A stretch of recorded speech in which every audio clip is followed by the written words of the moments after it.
Last week, we took a look at some basic tips for pitching in MLB The Show 17. That video is linked in the description, and there should be a banner on this video right now, which you can click on to check that out. It's not a prerequisite or anything, but it may be helpful if you are new to the game. Today, we're looking at pitching strategy a bit more in depth by talking through what you should be doing in each possible count. We'll start at 0-0, and we'll work our way up to a full 3-2 count. This video is based on an article by Kevin Scott on the Operation Sports homepage. You can check out that link in the description. All right, let's go. At 0-0, the common rule of thumb, and the biggest one of all, is to throw a freaking strike. You want the hitter to be facing an 0-1 count. It's that simple. Going that route opens up so many avenues and keeps you from having to play catch up in an at-bat. The best pitchers in MLB history are first pitch strike masters. One tip in human versus human games is that if your opponent is swinging at everything, don't throw a strike here until he proves you wrong. He'll be facing 0-1. Because at 0-1, you're the captain now. You don't want to give something down the heart of the plate here. Ideally, you'll paint the corner as best as possible here. Hitting your mark means it's 0-2. Missing means you're still at 1-1. That's survivable. At 0-2, you've done it all. You've done it all right and are in the catbird seat. The hitter is in a big bind. You absolutely do not want to get a hitter down 0-2 and have them then drive a pitch. That's not good. Make sure you are around the edges of the zone, if not outright outside of it. Wasting a pitch here to see if the hitter bites on something way out of the zone is a good bet. But let's assume you pitched a ball that first strike.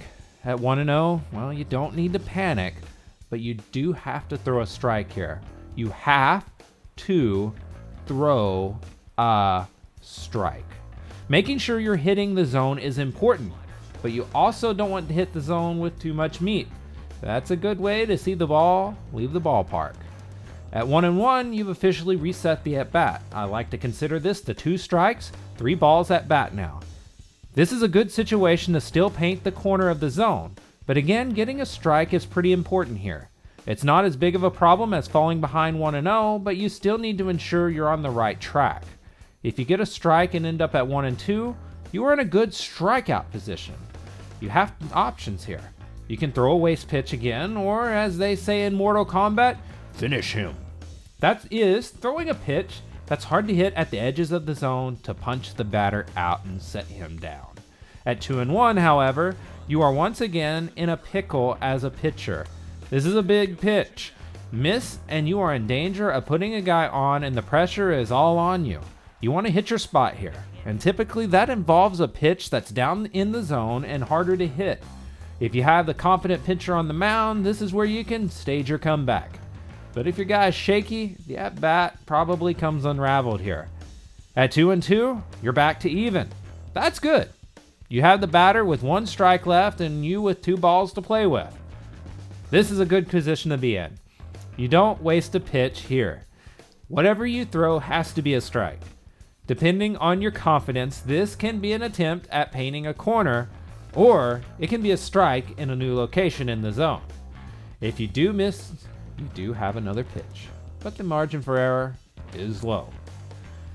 Let's talk about 2-0 though, because the hitter has all the advantages here. At 2-0, you are forced to throw a strike. You have to.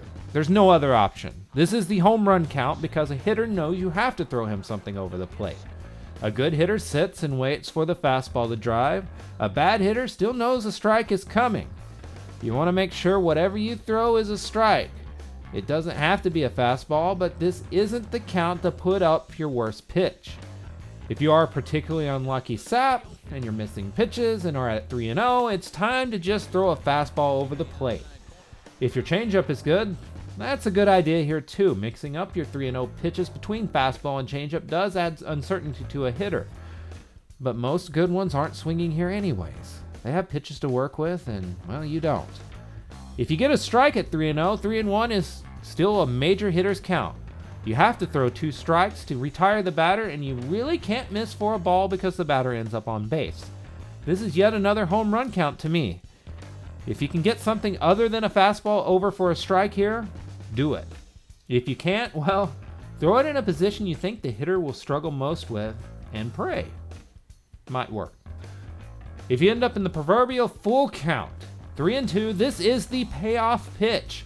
Ball or strike, the at-bat is ending here soon unless you get into a foul-off battle. You want to throw a strike here. You need to throw a strike here. You know it. The hitter knows it. Every person in the stands know it. Even the pigeons out in right field watching the game know it. You have to get something over the plate, but a good hitter is waiting on that. Painting the corner with a stingy ump especially means you just raised your pitch count dramatically to allow a walk. Really, this depends on the hitter you're facing. If, say, the batter is Daniel Murphy, you want to pitch at the edges for sure. If it's someone like Mitch Moreland of the Boston Red Sox, you can probably afford to hit the heart of the plate a little bit more. Unless Moreland continues his hot start, that is. So what about you? How do you approach at-bats? Leave a comment with your own tips below. And be sure to check out Kevin's full article on Operation Sports, linked in the description. We'll see you next time.